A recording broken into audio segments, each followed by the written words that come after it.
har'a barbaachisummaa saayinsii, teknooloojii fi qo'annoof qorannoon biyya keenyaa qabu Dr. Biraanuun keessattuu naasaa keessatti gahee guddaa namni qabu muuxannoo isaanii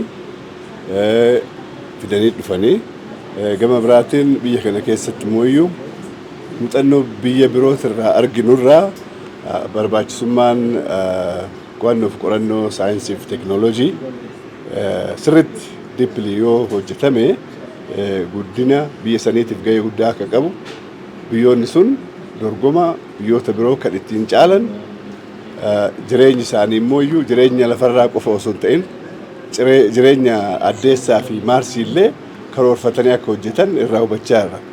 Kun immoo maal irraa hubachuu dandeenyaa biyyoonni guddatan kan akka US parsantaan bajeta riisarchiif ramadan dhibbeentaa 75 ol ta'uusaa yoo agarru biyyoonni biraa immoo biyyoonni Afrikaa keessa jiran qo'annoof qorannoodha parsantii tokko gadi yoo ramadanii hojjechaa jiran garaagarummaan qabnu baay'ee bal'aa akka ta'ee fi dhimmi kun baay'ee biyya keenyaaf akka barbaachisu irraa hubanna.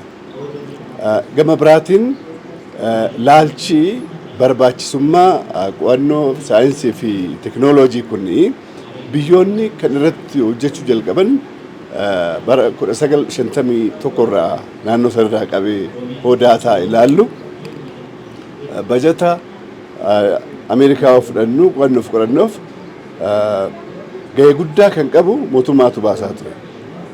Naannoo 1981 irraa haga yeroo ammaa immoo dhaabbilee dhuunfaatti yookiin kaampaaniiwwantu kanaaf baasa jechuudha.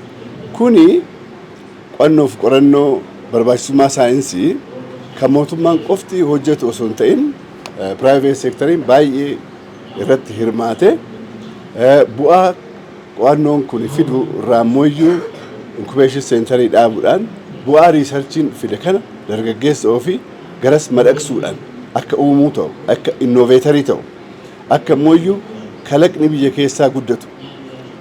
Namoonni biyya biroo jiran kalaqanii teknooloojii ergamaniin fayyadamuu qofa osoo hin ta'in biyya keessatti teknooloojiin akka kalaqamu gargaarsa guddaa qaba jechuudha. Keessayyuu biyyi keenya biyya dargaggeessi itti baay'atu biyya teknooloojiidhaaf fedhiin guddaan jiru waan ta'eef dhaabbanni muuxannoon akkanaa kun biyya keenya keessatti yoo babal'ate dhaabbanni of danda'e karoorfamee yoo kan hojjetamu ta'e jijjiiramni guddaan dhufuu hin danda'a jechuudha.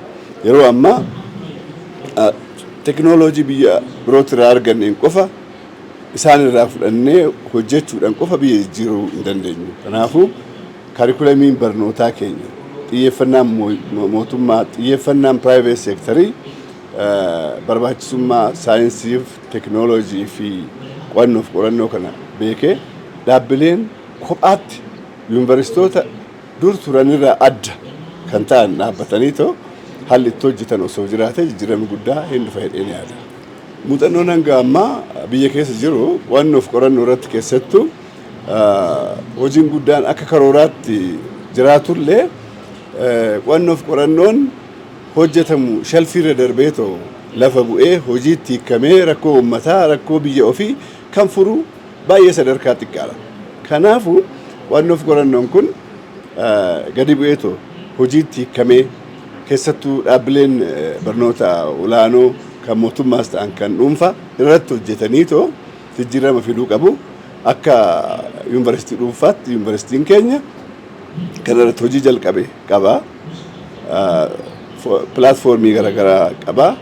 Namoota garaagaraas biyyoota birootirraa fidee ta'u muuxannoo akka hiraniif godhaa irraa dargaggeessa keenya karaa kanaan yoo madaqsine yoo karaa itti agarsiifne fuuldurri addunyaa maal akka fakkaatu amma yoo itti agarsiisaa deemne dargaggoonni keenya sammuun isaanii sammuu addunyaarra jiru sammuu jabaadha kan jennu caalaa biyya keenya keessa akka jiru hubannee irratti hojjechuu qabna. Akkanatti hojjenne biyya keenya jijjiiruu dandeenya. Biyya keenya dargaggeessa dorgomaa ta'e dargaggeessa eessattuu barbaadamu dargaggeessa immoo biyya hawwu dargaggeessa biyya keessatti miti biyya alaallee hoo deemee dorgomeetoo hojjetu ta'uu hin mala. Asirratti immoo Dr. Biraanuu Bulchaa fa'aa amma olaallu biyya kana keessatti dhalatee guddatee naasaa keessattuu addeessa irratti nama bishaan jiraachuusaa riisarchii isaaniitiin mirkaneessee addunyaa raajii jechisiise.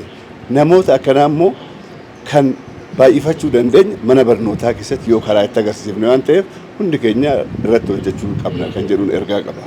Tole galatooma naaf eeruu keessanii fi egaa akkuma beekamu biiroon barnoota Oromiyaadhaa barnoota gaaffiin uummanni gaafatu gaaffiin misoomaa kan hawaasummaa kan dinagdee kan saayinsii fi teekinooloojii hundumtuu deebi'uu qaba jedhee amana. Kanaaf barnoota keenya bu'uurarraa sadarkaa tokkoffaa duraa jalqabnee jijjiiruu jalqabnee jirra. Inni kun sadarkaa olaanaatti immoo deemuu qaba. Barattoonni nuti barsiifnu kuni manneen barnootaa keessatti miti kan hafani gara yuunivarsiitii immoo qo'annoo saayinsii fi teekinooloojiidhaanii jiruu fi jireenya uummata keenyaa jijjiiruu danda'anii uumuu qabnaa jenneeti kan yaadnu. Kanaafuu amma kan gochaa jirru manneen barnootaa bira darbinee akkamittiin immoo barattoota amma keessattuu manneen barnoota bultii addaa keessatti kumaatamaan barsiisaa jirra. Manneen barnoota addaa guutummaa Oromiyaa keessa jiran keessatti barattoota qaroo ta'an qaxalee ta'an barsiisaadha kan jirru. Ijoolleen akkasii kun yuunivarsiitiidhuma taraa keessatti baratu moo gara fuulduraatti maal gochuu fi qabnaa isa jedhu ammumaa kaasnee yaadaa jirraa jechuudha. Ijoolleen kun barana naannoo kutaa 11 ga'anii jiru. Kanaafuu gara fuulduraatti maal ta'uu qaba isa jedhu quba bakkuma hunda kaa'aa jirra.